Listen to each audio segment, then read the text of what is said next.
මම අග්නිටි බොන්න පටන් ගත්තේ මීට මාස 3කට කලින්. මම මෙහෙට එනකොට මගේ 493ක් තිබ්බා සීනි මට්ටම. මම ඇත්තටම හිතුවේ නැහැ මේ එච්චරටම අඩු වෙයි කියලා. මම එහෙම බීගෙන යනකොට මහත්තයාට කෝල් කර මේ ගාන්ට වෙලාවට දවස් 10ට කෝල් කරන්න කියනවා, 5න් කෝල් කරන්න කියනවා.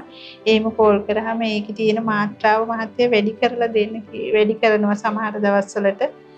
වෙලාව නම් එකම වෙලාව තමයි. ඇත්තටම මම මෙහෙට එනකොට මගේ මේ අත් ඇඟිලි මෙහෙම මේ නවන්න දිගාරින්න බැරුව තිබුණේ. හැමදාම රැයට කකුලේ කෙන්ඩ පෙරලෙනවා. ගොඩාක් අපහසුතාවෙන්දී මං හිටියේ. දැන් මට ඒ කිසිම අපහසුතාවයක් නැහැ.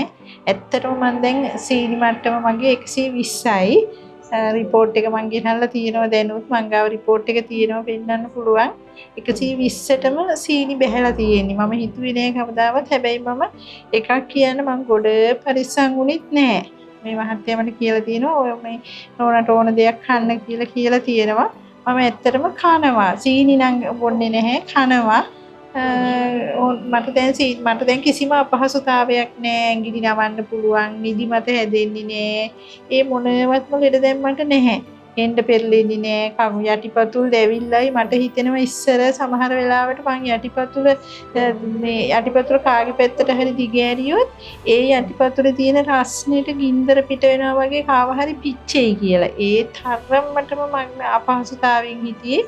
දැන් නම් මට ඒ කිසිම අපහසුතාවයක් නැහැ. මට කියන්න තියෙන්නේ ඕගොල්ලන්ටත් මේ අග්නිටි අරගෙන මේකේ සුවය ලබන්න කියලා තමයි කියන්න තියෙන්නේ. ඇත්තටම මේ හොඳ ප්‍රොඩක්ට් එකක් කියලා තමයි කියන්න තියෙන්නේ. ඇත්තටම හොඳයි. ඔයගොල්ලෝ අරගෙන පාවිච්චි කරලා බලන්න.